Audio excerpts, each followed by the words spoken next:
I'm William Nozak, and in this module, we're talking about setting goals. Why set goals? Goals help guide focus and sustain momentum for a business. If we don't have goals, we have no idea where we're trying to get to. And we certainly don't have anything we can measure if we don't have goals. And we certainly don't know how much money to spend. So they're all connected, right? How much money are we gonna spend? What goals do we have?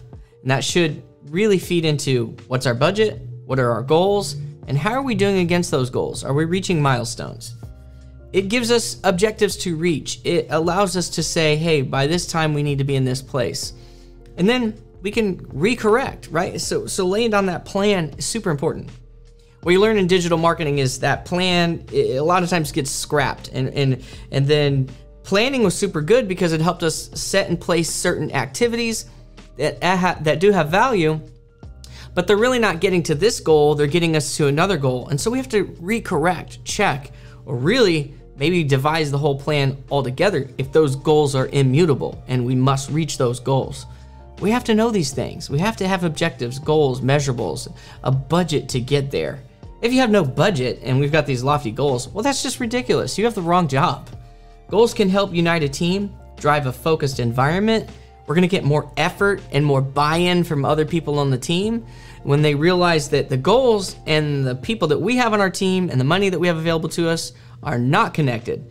And so some other people in the company may take ownership, and that's really what we need, is other people to do certain things that we need done to achieve these goals, and we don't have the manpower or the money. So then we're gonna get some new buy-in, some new ownership. And then we're gonna formulate a proper strategy.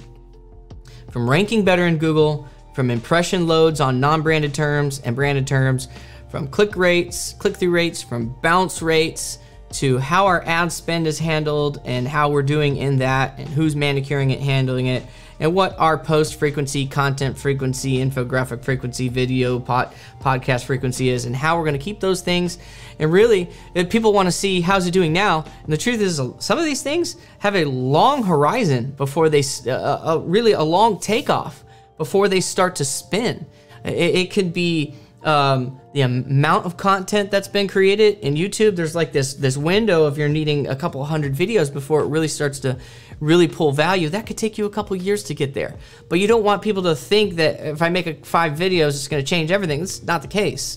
We have to have a frequency that will eventually turn into something, a long runway. You want your managers to understand that some of these things are gonna have a longer runway than most things, but we wanna stay with that frequency and show them wins along the way.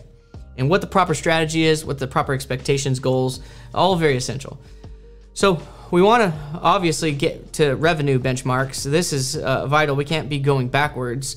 Our business can't be on fire when we're trying these new initiatives that may take long, may have long runways, and it may take a long time to turn into a return on our investment or a return on our time.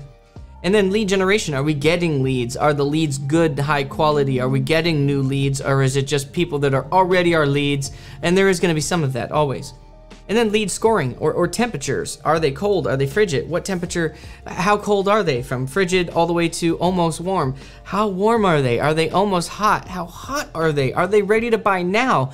But yet we don't give them an opportunity to buy now. We see this all the time. We have hot leads. Why are we making it 5 clicks before some hot lead can buy from us? Why are we not warming up these cold leads, right? We have to have this lead scoring. And there's many lead scoring reports out there that you can pull up. And then brand awareness. If we've got a new service, everybody knows us for this service, but brand awareness around a new service, a new product, a new location. We're gonna see this in the terms and how people use those terms and whether or not our brand awareness efforts are starting to work out. And then user engagement. What are we doing with them? Are we interacting with them on social media? Are we responding to their reviews? Are they sharing our content, digesting our content, opening our email rates, opening the email and giving us good open rates? So content with context is king. Content is not king. If you are writing content that doesn't have anything to do with your niche, your space, your clients, you are writing the wrong content and you are wasting everyone's time. And when an agency has to come in and fix those things, it could take years and tens of thousands of dollars. Write content that gives context that is applicable to potential users, current users, or even people that might be buying a product that's maybe not really your product, but they have similar needs. We want to try to match up content to get these people into our pipeline, or at least learn about us. So context helps determine the value of the content, when it's applicable, when it makes sense, and we don't want to make it too niche-y at the same time. We want to make it where people can get value in different scenarios. Establish the who, the what, the where, the when of the content. Use answer the public. You can get the who, what, where, when, why in all kinds of different ways that people are asking and needing to know about that specific keyword, phrase, or concept. Help share content and connect with users and potential customers. We want to make content that's shareable, that has value, that people are like, oh wow, I go to them when I need to know about this. And context. Context is key. So how to set goals. We're going to use the SMART one. There's a couple other ones that are a little bit shorter and maybe a little easier, but make it specific, measurable, attainable, relevant, and timely. And we want to deliver high quality, authoritative content. Some people go with high frequency, low quality, and that could be your strategy. I'm not teaching you against that. What we try to teach is a good enough frequency that we can get it across the 80-20 rule. Like it's 80% totally ready, and then we allow that 20% to be defined on how Google is saying, ooh, this does really well for these things in Google. We then go back and try to modify that last 20%. We usually will take it up to the 90-95 percentile, making sure there's no errors and issues, already doing the research on the front end to make sure we think we're getting it there. But then we're open to saying, ooh, this wasn't a direct hit against this need by the end user, and Google is showing me that. I'm reverse engineering what I'm seeing the keyword cloud it ranks for, and going back and modifying, adding to, or really maybe just changing the strategy for that piece of content, whatever that piece of content is. So change and set new goals every 3 or 4 months, right? They're a framework. The process and the work of making them is really all that value you're going to get. In the end, when you get in the game, everything changes, and you're going to see new things and new insights. And that's that planning phase that really helps us to get in the game and be quick on our feet. And then we want to track our return on our investment, our return on our marketing, our ad spend. So revenue, sales, they're very different. We want to understand the difference between gross profit and net profit. And really, you're focusing on gross. We're trying to bring more money. And at the end, you may be focused on, we want to bring more of this type of money because it has the best net, and it costs us the less, I spend 20 cents on every one of those dollars versus these large dollars you're bringing us, we spend 80 cents on every dollar. And you may want to look at these metrics to say, hey, we could target this group over here, which is currently a very small percentage of our overall gross profit, but every time we get another dollar, we get 80 cents on the dollar. If we could get more of these, it's like getting 5 of these dollars. And so these are things you're going to look at when you're looking at revenue projections and in regard to your marketing. Lead generation. So content marketing generates leads. It gets us impressions, clicks, and leads.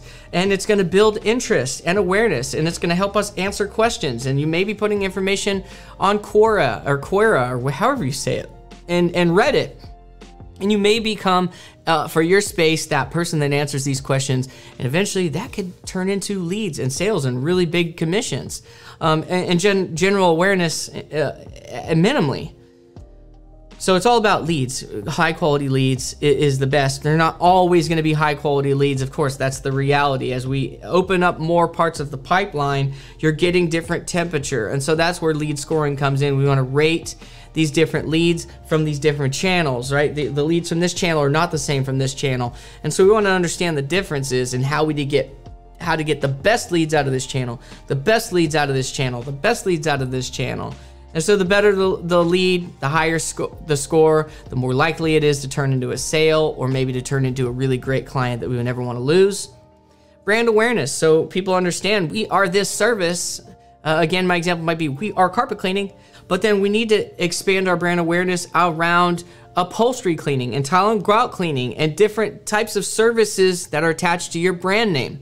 These are examples where we can track this awareness over time, or general awareness about your business. If you're not the incumbent, or you're just now trying to get just out of word of mouth, and you're trying to grow or scale your business, and you're allowing yourself to get in the back end of your business, if you're a CEO or a business owner, and you're now hiring a marketing manager. And so we want to understand the brand awareness and how that impression loads is changing. And a lot of good ways are social media interaction, Google My Business reviews, when you went from 10 in 1 year and now you've got 100 because you're asking everyone to review you and they're actually listening, or you use a software and you're kicking it out at the close of every day, and now we're getting hundreds of reviews a year. This is brand awareness. It's going to change our footprint on branded terms and non-branded terms. And all of a sudden, you, the business owner, can now track these things, or your marketing manager now knows how to get more additional leads, how to take care of the digital footprint, so that when new competitors come in, we've got this very large hill for them to get over, because we've spent time, money, and energy on laying down tracks in our marketing strategy to make it harder for people to take away our clients, and for clients not to stay as long as they should. And then user engagement. We want to be responding to good and bad reviews favorably, very nicely. Because the reality is that it's not that person that's really using it, it's all the other potential clients. And then interacting on social media when it's applicable. And so it's that company-customer interaction. You don't want to be nettlesome. You don't want to be angry and aggressive with clients. This is not good. You may not be a people person, but you may be good at what you do. And this is going to affect how we run our business and who we put in place to be that interface with clients. These are all pain points along the way as you scale your business. Every business has to work through these. Who's the best person to interface on the front end before they're a client?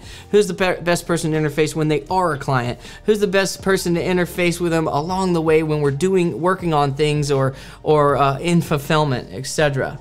So that's setting goals. If you need to go back and watch that, go back now. If not, I'll see you in the next module.